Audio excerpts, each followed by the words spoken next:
Now, I want to go to something that's just a little bit absurd, but might draw a lot of attention to some real issues, and that is Pauline Hanson's trip to Uluru. She was up there last week. I brought you the news on the Kenny Report, I think it was last Wednesday, when she tweeted a photo of herself at the rock, and we'd spoken to her people and found out she'd already climbed the rock, apparently. She was up there with a film crew from Channel 9. We were going to have to wait and see all this next week. It'll be airing tomorrow or the next night, apparently. She was speaking to the Indigenous owners there, trying to convince them not to ban people climbing the rock, and we found out that apparently when she went to climb the rock, it wasn't as easy as she thought it might be. Here's a bit of the Channel 9 promo. The pictures that will divide a nation. It's still legal. I'm not going up any further. But is it right? Seriously, I cannot walk down here. My boots are that bloody old. Rockstar.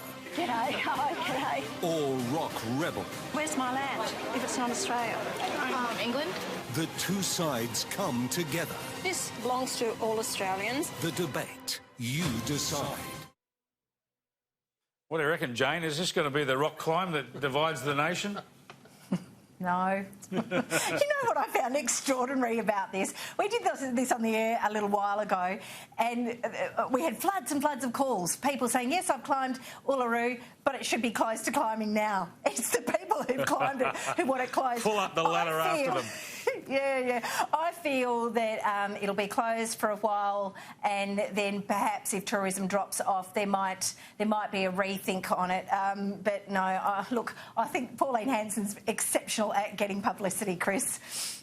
I don't think she's very exceptional at rock climbing. I don't know. Has anyone here climbed the rock? I know it's not particularly easy. We took our family there, and we walked around the base of the rock. And I had a look at the climb, and I thought, I'm not doing that. That doesn't look easy, and it doesn't look like fun. The other thing I was told by the local native rangers, they said there are no restrooms, there are no public facilities. People urinate and sometimes even defecate on the top of the rock. I mean, I'm sorry, I agree with a lot of what Pauline says, but not this. I don't think the rock climb, the way it's set up now, is a particularly good idea, and if it gets shut, I'm not heartbroken. Well, I'm a bit heartbroken. I went up there once to try and climb it. It was shut for like 3 days in a row. We couldn't get to do it, but it does look a little bit harder than people imagine. I suppose I'm not surprised that Pauline got the wobbles. No, I think that little revelation explained why it might be a bit slippery up there too.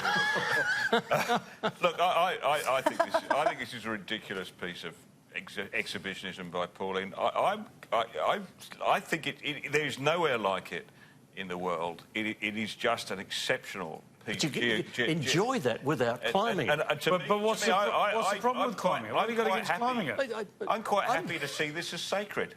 I really do. We wouldn't want to climb up a cathedral tower. Because, why not? Well, you climb up St Peter's Cathedral in Rome, you can climb up Notre Dame before they built it, you can climb a cathedral in Milan. There's a lot of cathedrals people climb over. I'm comfortable with the idea that it is a sacred place, and like you, we walked around it and it was a fantastic day. I've climbed the roof of the Duomo, the big cathedral in Milan. Went around the roof. That. I don't have an objection on principles. I just think it's a difficult climb, and sooner or later someone's going to have a heart attack. It doesn't matter much if we close it or not. I think in the end, if the traditional owners say no, then that's their right. They're the traditional owners and they can say no. I just don't think they should, and I think they might change their mind. But, Stephen, if they want to say no for now, they've said yes for the last few decades.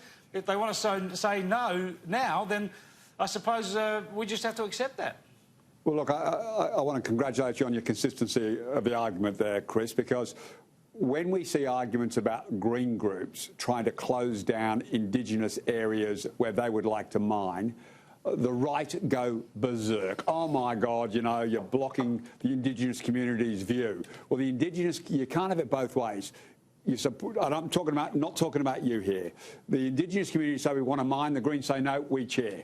And we're on the Indigenous side. Well, they want to say no this time. And to the St Paul's, etc., cathedrals, they're all approved and they can be withdrawn if the Church decides otherwise. Yep. There are plenty of, it's their right, and there are plenty of places in the Vatican no one's allowed to go because the Vatican decides they can't. So let's be consistent, and I want to congratulate you, Chris, on being consistent. Oh, it's their right. They're the traditional owners. I think there are questions about the sacred nature. This gets very complicated because in Indigenous culture, of course, all the landscape is sacred in some way, shape or form. But it's their right. Because of that, they can say yes. I mean, I've spoken to Indigenous people at Uluru about this and had that discussion when I was up there, frustrated about not making the climb. But, Jane, tell us about... I mean, we don't know what a current affair are going to do with this, and we'll see. But, I mean, and sure, it's all sensationalist because you get Pauline Hanson up there. But from what we've seen, she's sitting down. She's not backward in coming forward. She'll say what she thinks to the Indigenous owners. She'll have the discussion with them. And so, I mean, there's every potential for it to actually be an illuminating... discussion, because this is something that people are talking about all around the country. Oh, they sure are. You're right. It has the potential to be, or it could just be a sensationalist piece of TV. My understanding is Pauline Hanson met the traditional owners and sought their permission. Someone correct me if I'm wrong. That was my understanding of it. And look, I think Kel's right. It illustrates that it's a very, very difficult climb because Pauline Hanson looks to me to be fairly fit and healthy. Apparently she needs a new pair of boots, though. Yeah, and I was looking for boots. I was looking for boots and I was sneakers. Were you guys looking for that? I was like, I want to see these boots. But look, you know, I agree with you, and I think Stephen makes a really valid point. But people are divided on this. I just go back to my original argument, my original comment that all of the people who rang in who'd climbed the rock said, oh, it's fantastic, it's hard to climb, but we shouldn't climb it anymore. There you go. Exactly. Well, I mean, I would like one day to stand up there and have a look at the scenery from the top of the rock. But sure, it's wonderful to walk around the base and you can walk around the Olgas for now. We'll see what happens. But we'll see.